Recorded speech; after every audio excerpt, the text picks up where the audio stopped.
2 Reis, capítulo 4, a partir do verso 8. Eu gosto da leitura, do sermão expositivo. Nosso curso de teologia é lindo, ensina sermão expositivo, gente. É uma beleza vocês caminharem interpretando paulatinamente tudinho, interpretando, conhecendo melhor Deus. Tua vida vai ser muito abençoada, viu? Aliás, toda vez que a Bíblia fala de felicidade, prosperidade, fala de meditar na palavra de Deus. É meditar na palavra de Deus. Prospera, vai ser abençoado, vai ser uma árvore plantada à beira do rio. É só coisa boa, meu irmão. Medite de dia e de noite. Certo dia, verso 8, passou Eliseu por Sunem. Sunem era uma região que ele saía da cidade dele, 11 quilômetros perto de Samaria, passava por essa região, ele ia para o Monte Carmelo. Por quê? Ele tinha uma escola teológica, como nós temos aqui, graças a Deus hoje. Ele tinha uma escola teológica onde ele formava pastores, formava profetas. Elias depois passou para ele, para Eliseu. Então ele ia para lá, era cansado demais para ele. Ele tinha que descansar. O profeta de Deus precisava de descanso. Alguém vai investir naquele homem. Olha o investimento. Então uma mulher muito rica, ela olhava aquele homem passar e ela dizia: homem de Deus. Aí uma vez ela estava com o marido dela, sabe o que ela disse? Este homem é um santo homem de Deus. Você vê que você é conhecido ao passar, ou não é conhecido, ou é luz, ou não brilha a tua luz.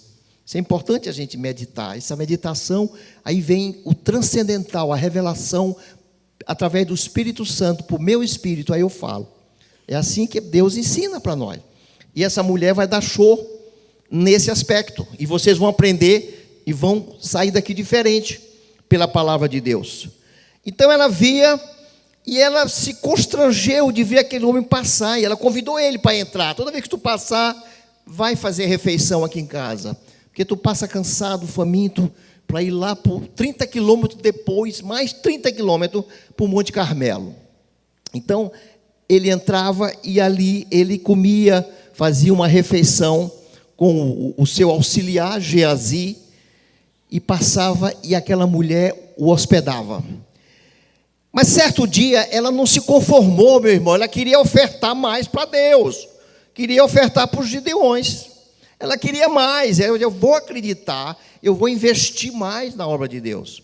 Então, ela disse a seu marido: vejo que este que passa sempre por nós é um santo homem de Deus.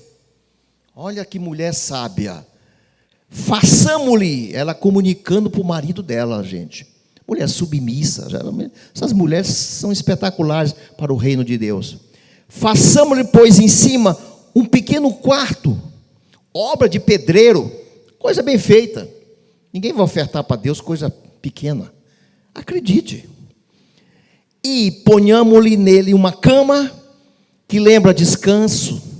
Cama lembra descanso. O nosso Senhor é o nosso descanso. Quando eu vejo cama aqui na Bíblia, vem logo a palavra: vinde a mim os que estão cansados, sobrecarregados, eu vos darei o quê? Descanso. Então ela estava querendo aqui, espiritualizando, que ele descansasse. Uma mesa, eu vejo Santa Ceia. Olha só como a gente vê muita coisa. A gente vê lugar de refeição diária, lugar de você botar alguma coisa, a Bíblia em cima da mesa, não é? Uma cadeira para sentar, e um candeeiro. O candeeiro simboliza a luz, simboliza Jesus Cristo. O Velho Testamento é lindo quando você traz para Jesus. Ele se concretizou em Cristo. Ele se realiza em Jesus. Tudo no Velho Testamento converge para Jesus, não é? Então essa dinâmica de leitura é o meditar na palavra de Deus. E mais coisa que eu já vou falar para vocês. Muito bem, então ela equipou um quarto bem feito, não é? Para que o profeta, quando chegasse lá, não só se alimentasse, como repousasse, lesse a Bíblia, não é? Conversasse e tivesse um momento agradável nesse intervalo de quilômetros de distância a pé. Um dia, vindo ele para ali, ele se retirou para o quarto e deitou. O profeta, o Eliseu, foi lá, entrou na casa e foi para o quarto descansar. Então disse ele a Geazi, aquilo estava incomodando ele, porque o princípio de Deus investe no reino de Deus e tu vai receber em troca. Isso é um princípio, de ponta a ponta. É dando que se recebe. Isso aí é um princípio de Deus. Não tenha medo de dar, meu irmão. Não tenha. Não arrazoe. Será que ele vai largar de trabalhar? Será que esse pobre é pobre mesmo? Não, isso é com Deus, não é contigo, não. Não arrazoe a palavra de Deus. Não quebre os princípios de Deus por causa da razão humana. Isso é uma falha incrível. O cara vive arrazoando. Avalie o médico vendo aqui, um dia de noite, o pastor Simeon. As pessoas, eu trato tanto de ombro doloroso, bursite, tendinite, lombalgia, e as pessoas, vem alguém e diz, sai em nome de Jesus. E a pessoa ficou assim, levantando o braço aqui, a torta direita para mim. Avalie se eu for arrazoar. Ciência, bursite subacromial, músculo. Meu irmão, isso é ciência. Deus escolheu as coisas fracas para humilhar as fortes, para humilhar os sábios. Eu tenho que aceitar e crer. E os irmãos vieram dar o testemunho aqui na frente. Passaram todas as dores. Ficaram ótimos. Tive vários, conversei com vários. Não vamos arrazoar a fé. Isso é uma gravidade, é uma limitação, é uma castração sua. É você limitar o poder de Deus. Então, isso é uma coisa que a gente vê dia a dia, o homem limitando Deus. Tudo tem limite. Ah, meu irmão, isso é grave. Porque quando tu vai lá no céu, porque a Bíblia ela mostra o passado, o presente e o futuro. Lá no futuro, Deus vai dizer para mim, para vocês, servo bom e fiel. Servo bom é servo, meu irmão. Não é a ciência, é o servo que vai obedecer, crer no poder, crer no sobrenatural de Deus. E vai acontecer, vão acontecer, como a gente viu aqui. E isso é o dia a dia. Os sinais hão de acompanhar a igreja do Senhor, os milagres. Você viu a obra dos Gideões? Que obra linda, foi em todo hospital. Eu no hospital, tudo tem mesa, tem ali Bíblia. Você vai, até em motel, está lá, o cara tem um direito de ler, está lá errado no pecado. Meu irmão, ele pode ter uma comunhão ali, ler, e vem para cá, para Maranata. Então é uma coisa sobrenatural, não é natural o poder de Deus, a obra do Espírito Santo. Muito bem, então, ele disse para Geazi, Geazi, olha só, ela investiu em mim, Geazi, ela me deu agora para um descanso, para o reino de Deus, ela fez um quarto, ela me dá descanso, ela me dá paz. Essa mulher merece o princípio de Deus, ela investiu, ela vai receber. Então ele disse para Geazi, haverá alguma coisa de que se fale em favor? Não, primeiro ele diz assim para ela, haverá alguma coisa que eu possa fazer por ela? E Geazi disse para ele, ela não tem filhos, já é de idade, o marido é velho, não teve filhos, mas para Deus é como eu falei, não arrazoe, não existe limite para Deus. Deus quer fazer o sobrenatural no povo dele, a Bíblia de ponta a ponta. Então Geazi, haverá alguma coisa de que se fale a teu favor ao rei?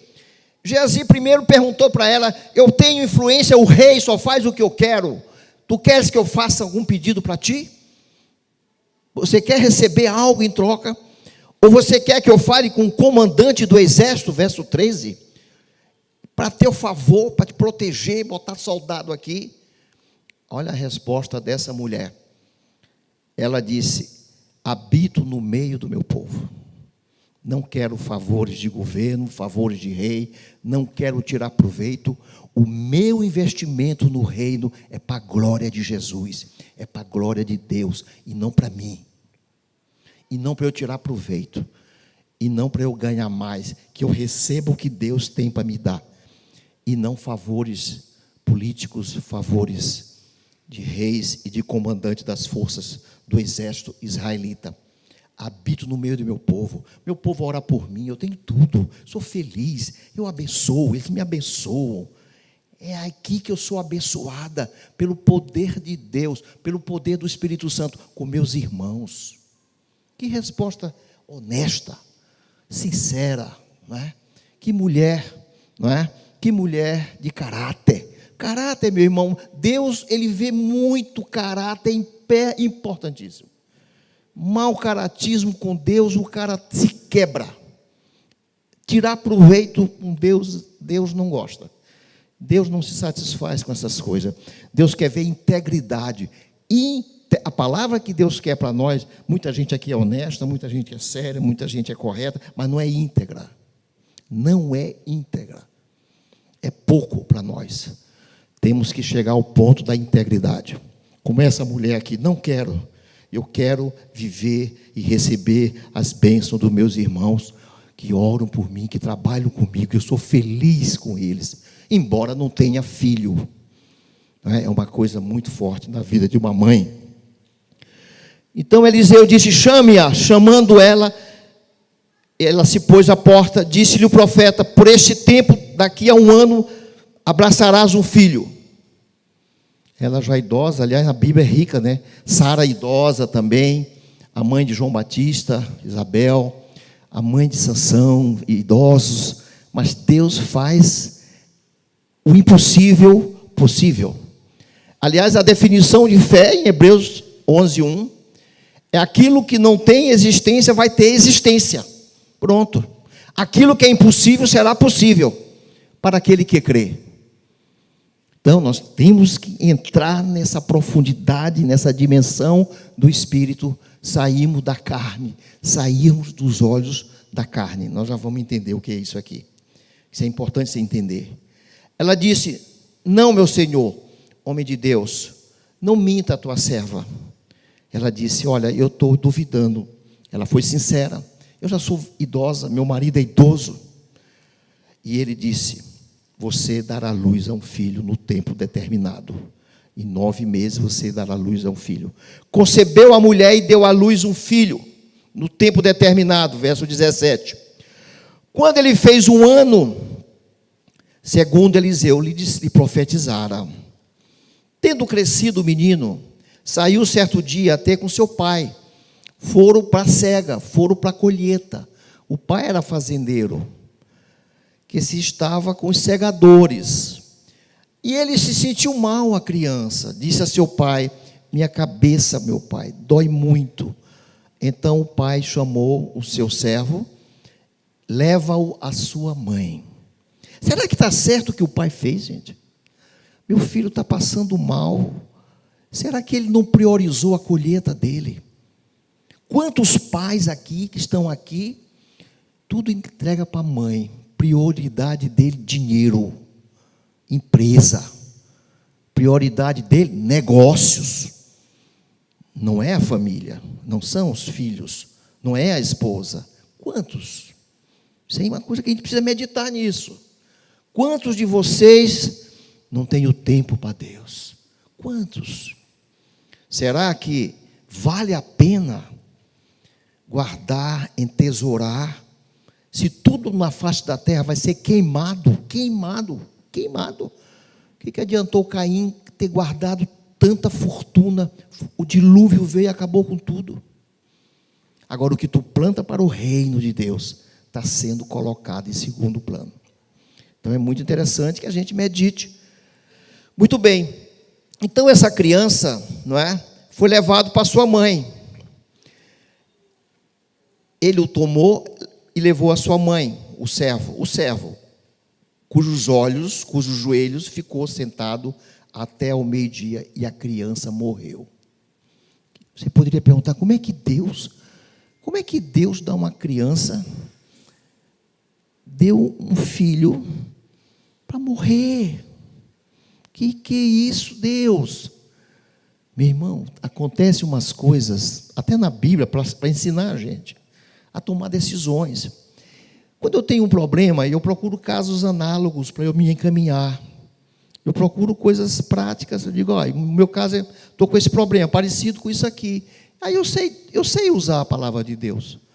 Eu sei me encaminhar, eu sei tomar decisões. Então, esse caso aqui tem muita coisa prática. Para eu fazer a conclusão disso aqui, foi tanta coisa que apareceu, eu tive que resumir. O tanto de conclusões importantes que esse texto me dá. O que essa mulher fez? Olha só, agora nós vamos caminhar naquilo que é mais importante do sermão. Não é? Ele o tomou, levou a mãe e a criança morreu. Verso 21. Subiu ela, e naquela cama, naquele quarto que ela fez para o profeta, ela colocou a criança ali. E ninguém soube. Ela não vai perder tempo com gente para jogar desânimo nela. Ela não perdeu tempo. O quarto que ela ofereceu. A oferta é importante, meu irmão. A oferta é importante. A oferta que ela fez para o profeta. Ela olhou, pegou a criança, levou lá para a cama, lugar de descanso, que eu fiz para o profeta, colocou a criança ali. Ela colocou a criança. Verso 22. Fechou a porta e saiu. Chamou a seu marido e lhe disse: manda-me um dos moços e uma jumenta, para que eu corra ao homem de Deus e volte. Perguntou ele, o marido dela, meu irmão, aqui teve, eu não sei, mas eu acho falha, que ele falhou, alguma coisa, e a pergunta que ele vai fazer para ela, para mim aqui, mostra para mim alguma coisa, Deus me revela. Por que vais a ele hoje? Por que tu vai no culto da Maranata? Não é domingo, mais ou menos assim. Por que tu vai na Maranata? Por que tu está indo na cela? Não tem um culto? Não tem os dias de festa? Ele vai dizer que não é dia de festa da lua nova, e nem é sábado hoje. Por que tu vais lá no Monte Carmelo? E ela disse, não faz mal. Ela não disse para ele que a criança morreu. Ela não encontrou nele fé suficiente para comunicar a morte do filho. E ela creu, ela acreditou. Irmãos, eu queria dar um esclarecimento antes de continuar, porque é importante para nós. Nós temos os olhos da carne, a razão, a vontade, a mente, pensamento, dominam as emoções. Mas nós usamos abundantemente. Mas nós temos dois olhos, eu já vou mostrar aqui para vocês, dois olhos que têm que ser usados simultaneamente. Os olhos do Espírito e os olhos da carne. Os olhos da carne relacionam-se muito com os órgãos do sentido, tato, visão, olfação, paladar, audição. São os olhos, são a vontade, são as circunstâncias que te trazem decisões, te dão vontades, onde a gente usa em abundância. Mas nós precisamos usar simultaneamente os olhos do Espírito. São Paulo, ele diz aqui em primeiro lugar, tem dois versículos aqui, duas partes, uma em Colossenses. Portanto, se já ressuscitaste com Cristo, se tu já está salvo, já entregou tua vida para Jesus, buscai as coisas de cima, gente. A gente tudo julga, tudo avalia, tudo determina, tudo decide com os olhos da carne. E aí as coisas não agradam a Deus. Porque a obra do Espírito Santo, o Espírito Santo, ele habita em mim, amalgamado com o meu espírito, e a palavra, ela entra no Espírito Santo, e o Espírito Santo aviva e ativa meu espírito. E eu passo a agir diferente. Essa é a maneira viável como você anda no Espírito. A palavra, rema, ela ativa o Espírito Santo de Deus, a palavra de Deus. E o Espírito Santo orienta nosso espírito. E aí nós temos condutas diferentes. O homem carnal, o homem espiritual. essa mulher, ela agiu espiritualmente.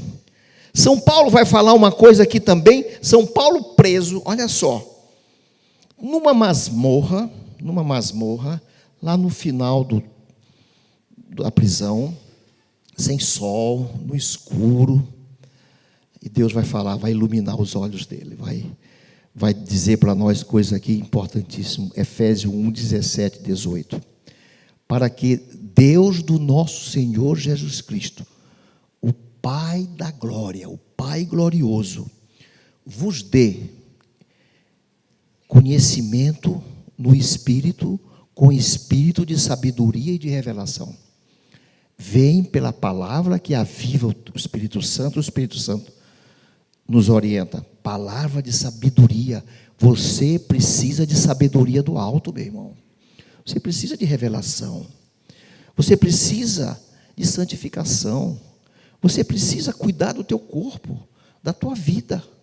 Não somente de maneira dos olhos da visão, mas também com os olhos de Deus. Olha o que diz o verso 18. Tendo iluminado os olhos do vosso entendimento.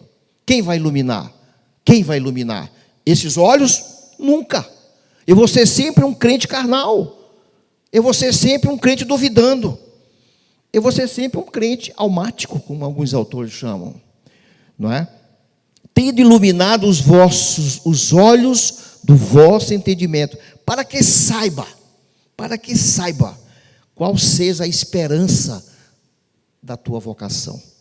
Qual vai ser a esperança do teu dia a dia, da tua vida com Deus, da tua vida com os irmãos? Qual é a tua chamada? E também você passar a conhecer quais as riquezas da gloriosa herança que Deus tem para ti. Precisa dos olhos espirituais. Aquela mulher veio um problema, e lá adiante ela vai se encontrar com Geazi, que era um homem carnal, andava com Eliseu, mas era um crente carnal. Eu vou trazer essa pregação aqui para vocês também, que é importante para a gente corrigir, para a gente se ajeitar. E quando pergunta para Geazi, primeiro Eliseu tem a visão, ele olha ela vindo, e ele diz assim: Geazi, a sunamita vem aí, pergunta para ela. Essa pergunta é muito importante para nós, para que Deus nos orienta através dessa passagem. Pergunta para ela se o problema é com ela, que eu vejo ela transtornada, eu vejo ela amargurada, decepcionada, se é com ela, se é com o filho, ou se é com o casamento. Olha a importância desses três elementos, meu irmão, deixados de lado atualmente, mesmo nas igrejas. A pessoa não se cuida, casamento esfacelado, não há reparação, não há restauração, há só egoísmo. Filho que vai para tua mãe, eu não tenho tempo. Então você vê que isso nos ensina que os problemas relacionados na tua vida, essas três áreas são fundamentais para que você possa andar no Espírito, para que você possa ser abençoado, para que você possa escutar a voz de Deus. Tivemos um congresso agora, pastor Simeon, o grave problema são as emoções esfaceladas. Eu estou numa ginástica lá, eu faço lá no meu condomínio, e um rapaz lá que faz ginástica comigo, já um rapaz de seus 50 anos, depressivo, entrou numa depressão, mais outra, e até fumando, ele é de uma igreja evangélica, fumando, depressivo, totalmente assim, sem vontade. Aí o nosso instrutor disse: rapaz, ele está, eu vou mandar ele subir, ele está sem condições. Aí eu fui onde ele disse assim, me lembrei do curso que eu fiz aqui. Eu vim para o curso e fiz 5 dias de curso. Põe em prática o que eu recebo. Comigo eu não tenho negócio de arrazoar. Eu não sou psicólogo, eu não sou médico. Eu fui lá e disse assim: meu filho, é o seguinte, meu querido, é o seguinte, tu está altamente depressivo, tu sabe que eu sou médico, está demais, eu vi tu fumando já, estou liquidado, estou arrasado, eu não sei mais o que eu faço. Eu digo: mas eu sei, eu vou fazer o alongamento agora, só para terminar. Ele não conseguiu fazer nem a... Me espera nesse banco aqui, eu já venho falar contigo. Aí eu conversei com ele para fazer, ele disse: não, olha, é o seguinte, porque minha mulher quer viajar e eu estou sem as mínimas condições. Eu digo, então vamos fazer o seguinte, vamos fazer 20 minutos de treinamento. Tu topa, porque teu problema é emocional, e a palavra de Deus manda tratarmos, não do pecado, tu vai ferir as pessoas, larga o pecado. O pastor foi muito claro aqui, o pastor Simão, trata em primeiro lugar nas emoções. As emoções sendo tratadas, a palavra de Deus flui na pessoa, e ele vai falar do pecado, ele vai tirar o pecado. Não é o problema o pecado, o problema é a emoção. Aí eu comecei a entregar as emoções dele, comecei a orar com ele, ele repetindo as orações, 20, 25 minutos, fiz uma sessão com ele. Aí disse, pastor, eu estou tão bem,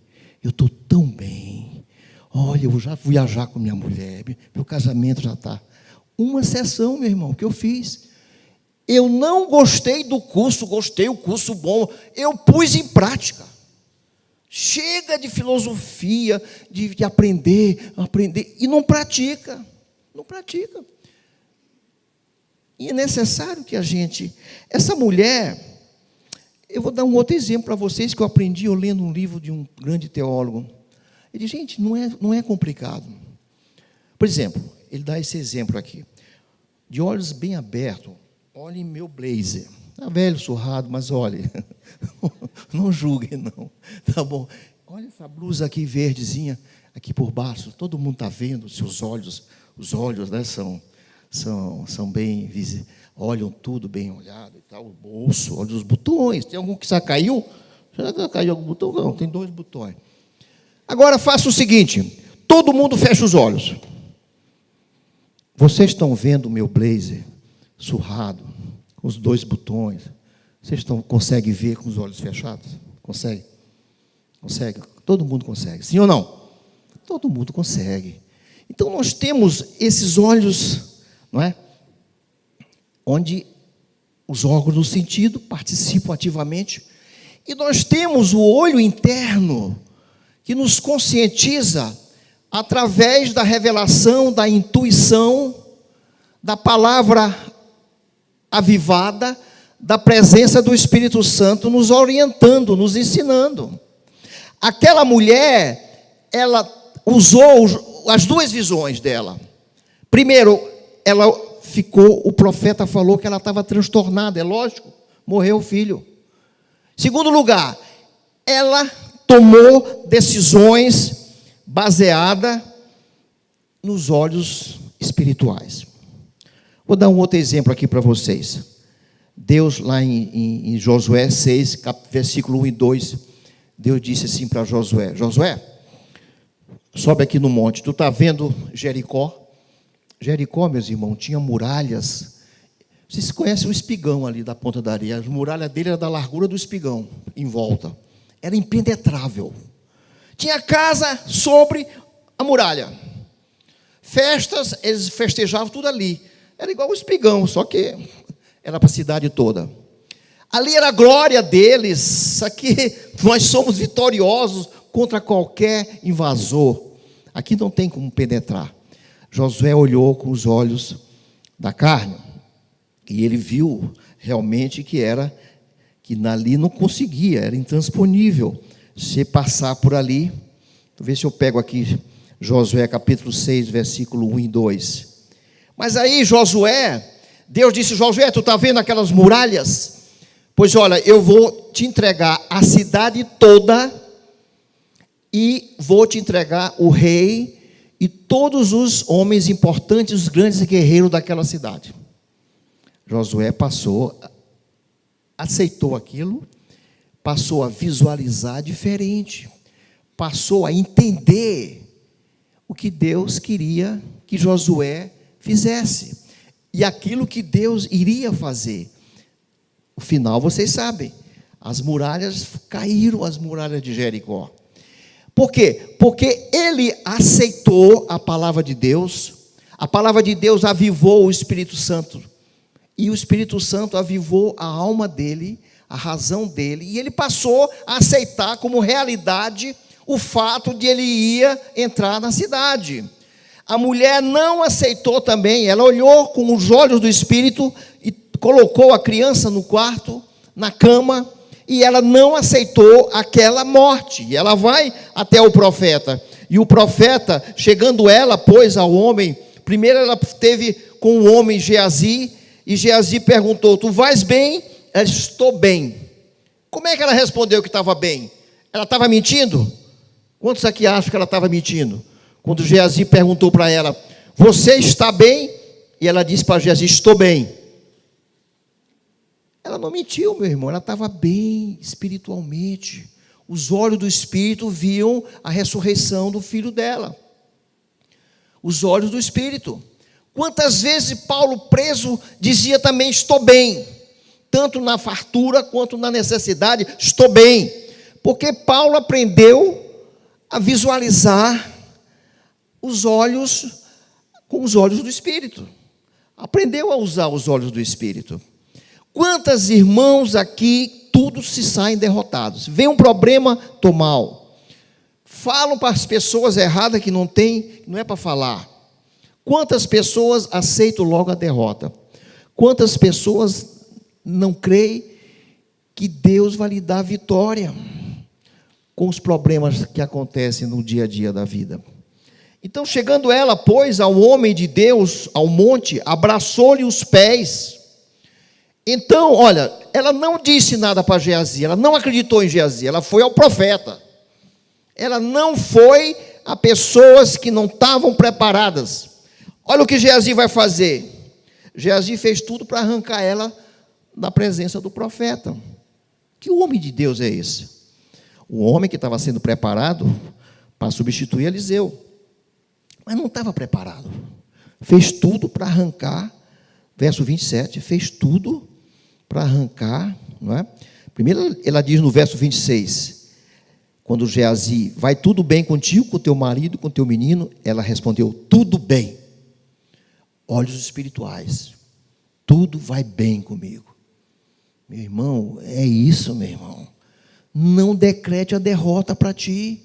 Essa mulher está nos ensinando a usar os dois olhos, como São Paulo usava, como São Paulo ensinou para nós, como Josué ensinou, não é?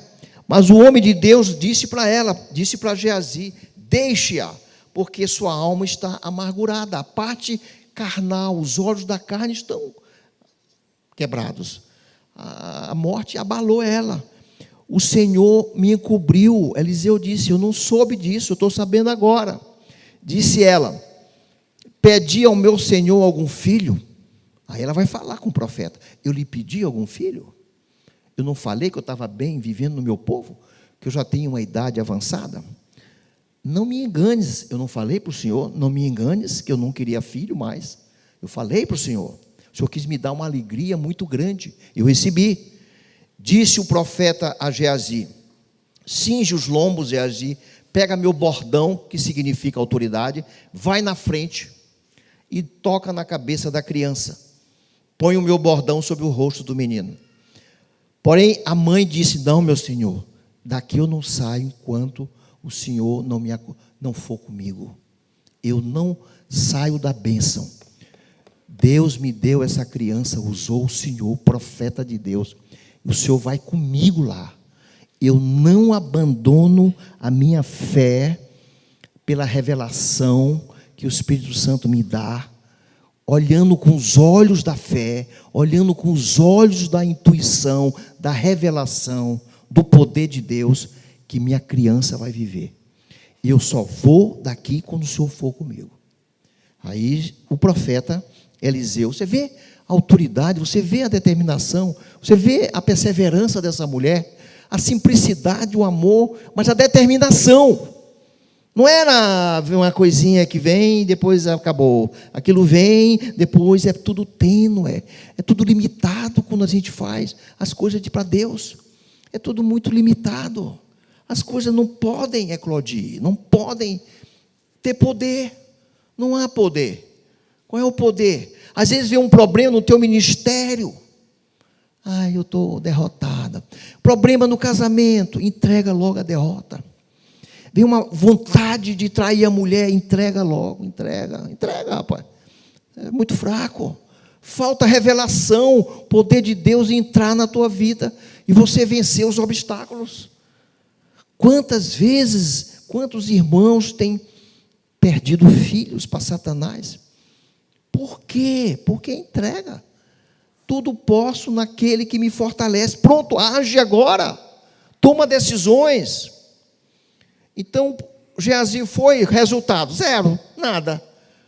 Um homem que não tinha unção para isso. O profeta Eliseu mandou, mas ele não tinha unção.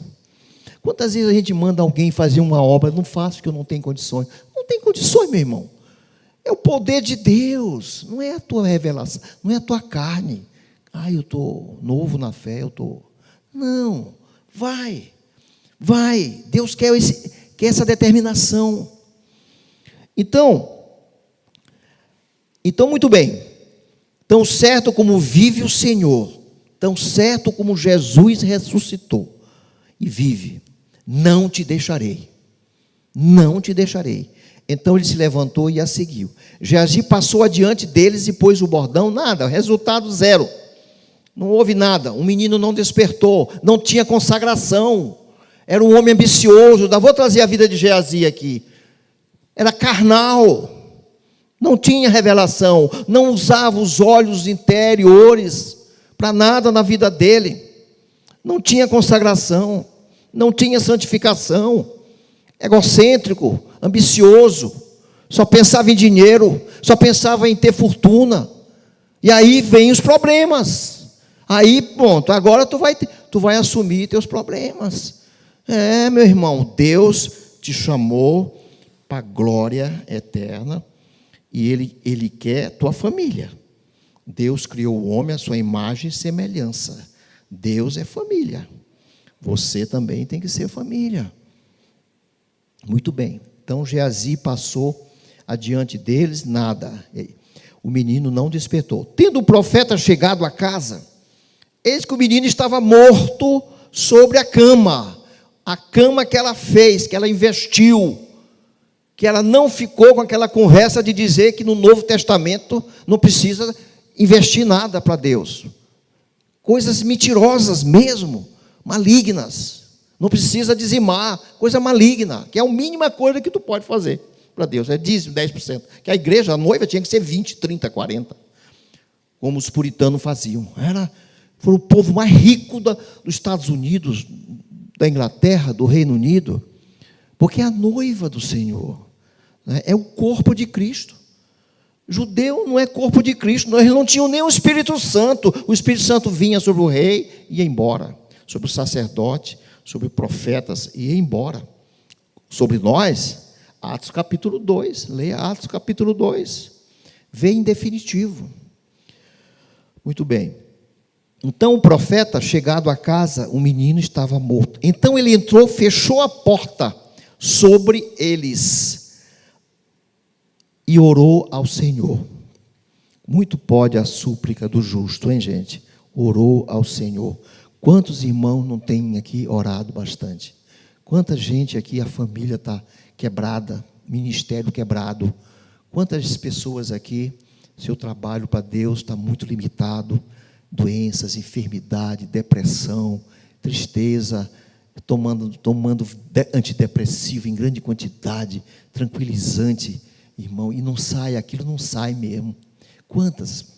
Não tem momento com Deus, não lê a palavra, não tem revelação da palavra, falta intuição, falta revelação, falta fé. A fé vem pelo ouvir. E como haverá se não há quem pregue? Como haverá, como tu vai crer se tu não ouve a palavra, se tu não lê a palavra de Deus? Romanos, leia o Romanos capítulo 8, leia o Romanos capítulo 4, leia o Romanos capítulo 10, leia a 2 Tessalonicenses capítulo 5, você vai ver tudo isso que eu estou falando. É uma riqueza muito grande. Então fechou a porta. A viúva também fechou a porta. Aquela viúva que eu preguei semana retrasada. E o azeite, fechou a porta. Jesus falou, quando tu entrares na tua casa, fecha a porta. E o Senhor que vê em secreto vai te recompensar. Ele está vendo que tu está com a porta fechada para ninguém te atrapalhar, porque tu está em comunhão com Ele. Então se levantou, andou no quarto, não é? Mas ele fez antes, no verso 34, isso aqui é muito importante, gente.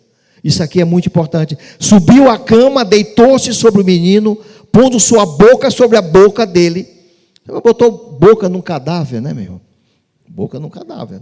Seus olhos sobre seus olhos, suas mãos sobre as mãos dele. Se estendeu sobre ele, e a carne do menino aqueceu. O que é olhos com olhos? Primeiro, boca com boca. Palavra profética, meu irmão. Palavra de bênção. Começa.